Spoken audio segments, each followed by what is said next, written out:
If your nickname's Sugar, you kind of have to be able to fight. Nickname aside, he's one of the toughest men on earth. And you truly know that there's a part of the whole scenario that's out of your control, and that's the part that you have to accept. But his biggest challenge, it may have been the man in the mirror. It was never about me facing the opponent in the cage. I was always facing myself. A Hall of Fame UFC cage fighter, Sugar Rashad Evans, now on The Pulse. You seem like a generally happy guy. Are we breaking down stereotypes of what it means to be an, in quotes, fighter?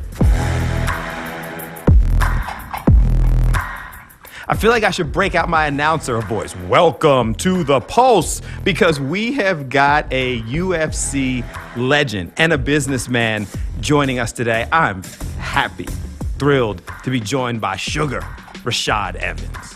Welcome, sir.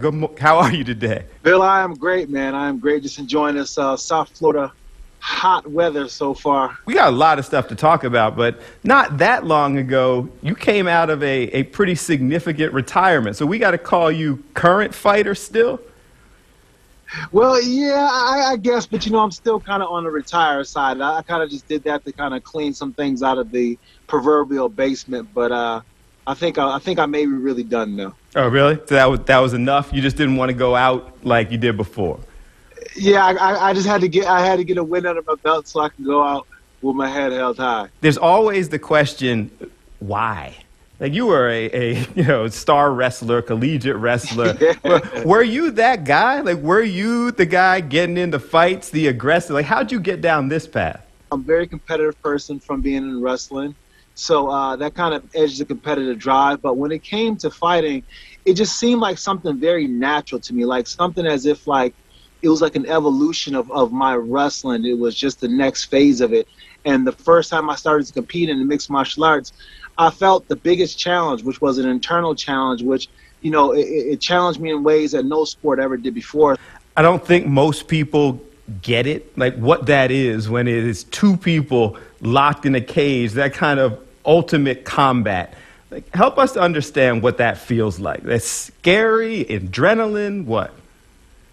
It's very scary. It's very scary, but you're overcoming yourself and you learn to face yourself. And I always tell myself, it was never about me facing the opponent in the cage. I was always facing myself. And, the opponent was just different ways that the challenge manifested and ways that I had to really challenge myself and meet that challenge in front of me. So it was always just a personal journey. And that's what I miss most about fighting, was just the personal journey that I went through on the way to get to the octagon and step into the cage, because there's been many times where I'm sitting in the back room and I'm just about to walk out and I'm looking at the audience and I'm just like feeling just all this adrenaline. I'm just like, man, what am I doing? I got to find something else better to do.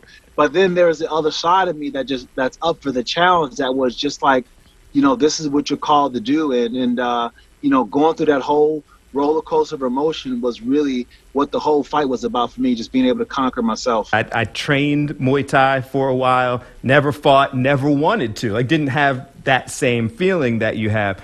But going through that, you viewed life differently. It was like, if I can get through this, there's not a lot. Even the training, like, I started seeing life in rounds. This meeting's only got like 5 rounds left. I'm all right.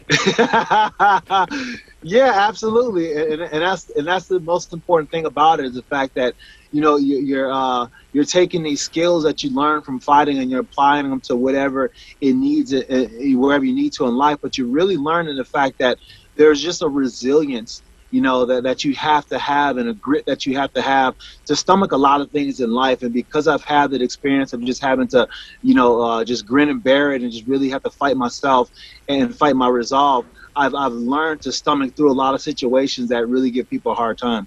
You went out with a win, looked good.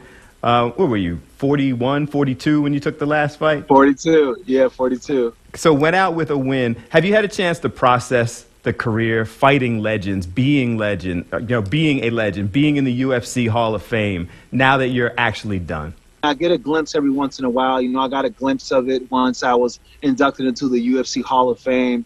And, another glimpse once I won my last fight. But it's just more or less just kind of, an appreciation of just, from everybody around me, just like letting me know what my fight meant to them. And that's when I really truly put things in perspective, because it's one thing to go out there and fight for myself and have, the internal challenge that it brings, but it's also another thing to be able to inspire people, to be able to be that person to inspire people and give people hope in a lot of situations. For me, what was the biggest highlight of my career. What's that like? Like, you fought legends, you beat legends, you're coming out with 20,000, 30,000 people cheering your name, but knowing you're about to go into the cage where it could go really well, or you could potentially not remember what happened. Like, what's that like, taking that walk?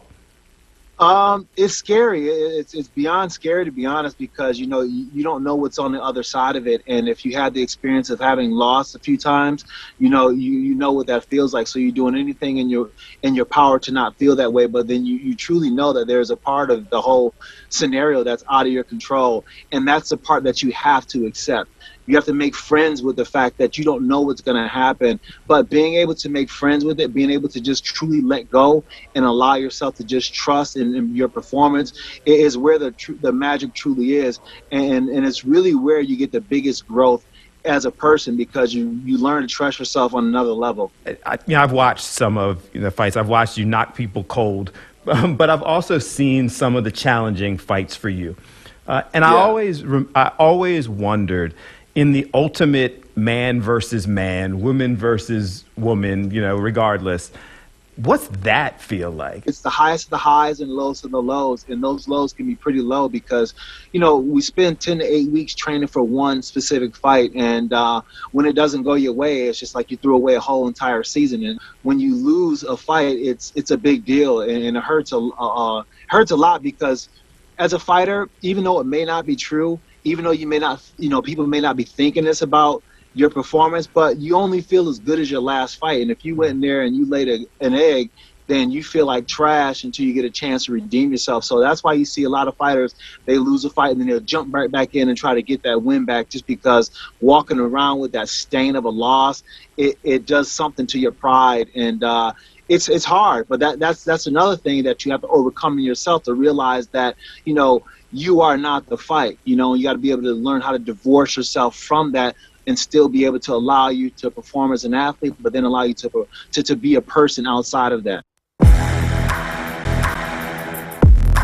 Welcome back to The Pulse. Today we're joined by UFC mixed martial arts legend Suga Rashad Evans. He's got a great story, so let's get right back to it. One of the things I like the most about this show since we started doing it, I've had a chance to talk to professional athletes and performers and what have you. People lose track of that person side of it. And your career has evolved through the growth of social media as well also. Yeah. You're one of the best fighters on earth, and yet somebody sitting at home on social media will tell you suck. Yeah, I mean, that's just the dynamic of it, and that's the thing that I've had to learn to really put in perspective. The fact that these people, when they say these things to me, they're not really attacking, Rashad Evans, who, my family know and love. They're attacking, Suga Rashad Evans, or the person who they think I am that they've seen on TV. And you have to be able to wear different hats. You have to be okay with that, because you got to understand that these people don't know you truly. People used to always boo me all the time, and it wasn't until I started to accept the boos and not really care that the energy changed towards me, and that's just really what it was. Just me just being able to accept the fact that they're going to say what they're going to say, but I still got to be me. Fighter by nature, and somebody is arguably disrespecting you. Is it ever hard to just, all right, I got to let this go. This isn't going to end well if I respond to it? Yeah, it is. It is hard, and especially on the internet. And I've been pulled down that rabbit hole with that just insulting, crazy stuff that happens when you get the trolls and you try to rebuttal back, and then you just find yourself just getting brought down to that level that you didn't want to in the first place.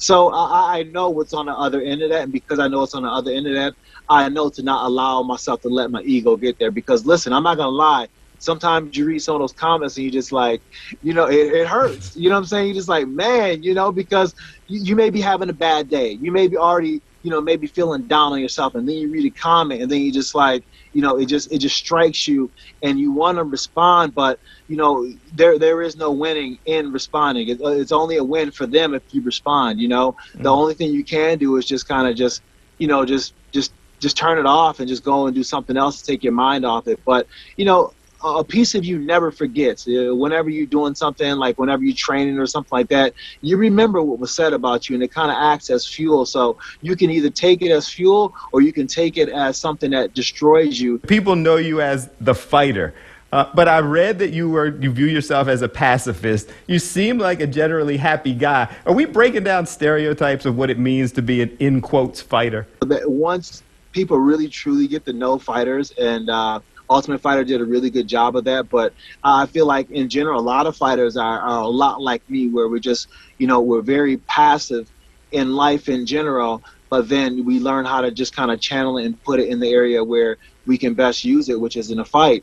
And, because I'm always used to fighting and training and things like that, my ability to take a lot of garbage, as we say, it's really high, because I'm always using that negative energy and putting it into something positive. I'm transmuting that energy into positive energy, so it doesn't get a chance to stay with me, and because of such, I remain happy. Up next, we see the extreme battles in the cage, but some of the biggest struggles, they come outside of it. As a fighter, you never think that it's going to happen to you. You never think that you're going to have a brain injury. You never think that you're going to be in a position to be losing your cognitive function. I tried out your new business. I don't even know if it's called new anymore, but the Umbo products. Yes. Mushroom-based products, legal mushroom-based products. I actually have the box of stuff right here because I tried them out. But that kind of speaks to you've gone through some things where you wanted to help fighters with their stress level, with their mental health level, with depression, with all those types of things. How'd you get into something like this, and why was this so important? I tried to fight in New York one time, and I was denied a license. And I was denied a license on the account of they found something on my MRI. On the frontal lobe, they said that I had some kind of brain injury, and they didn't know how long the injury was, so they didn't give me a license.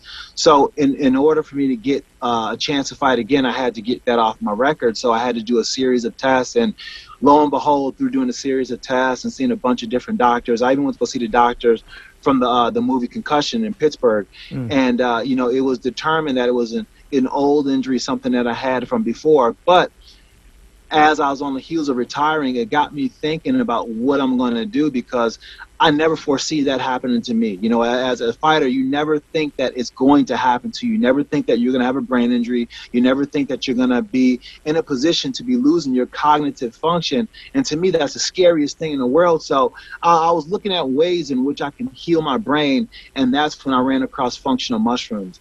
And I started on a regimen with functional mushrooms, and I really noticed a difference. But this was kind of you figuring out things that worked for you, and then when you did say, oh, all right, well, let's make this available for other people.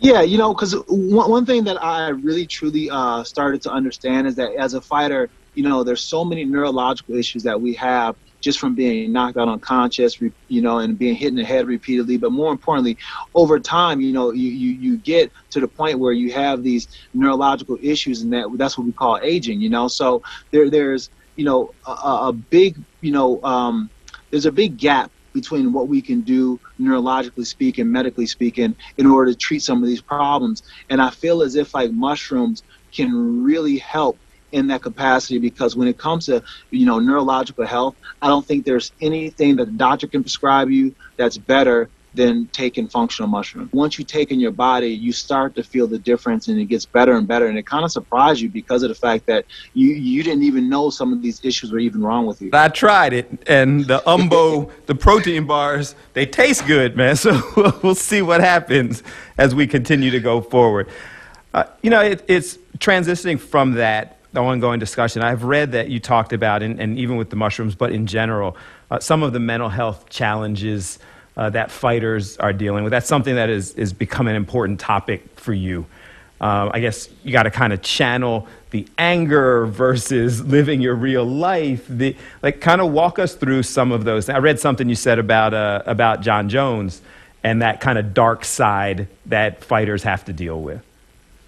Yeah, like in order to do what we have to do, what we do, there's a part of us that drew us to the fight. There's a piece of us that has made us fighters in a sense. It's part of the nature of what it means to be a fighter in a sense. You have, some of that energy that can be very good and beneficial if it's channeled the right way, but at the same time, it can be harmful if it's channeled the wrong way. And we've seen that time and time again with some of the athletes get into trouble and can't seem to figure out and get out of their way with trouble because of the fact that they haven't had a chance, or not had a chance, they don't truly understand how to harness the dark side of that energy force, that allows them to fight at the highest level.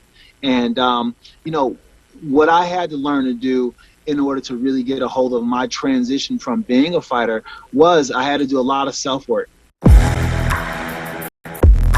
You've had feuds and what have you, but it doesn't seem like at this point in your life you're holding on to that anger or those feuds. Like you guys, whoever, you don't still dislike each other. You've moved on.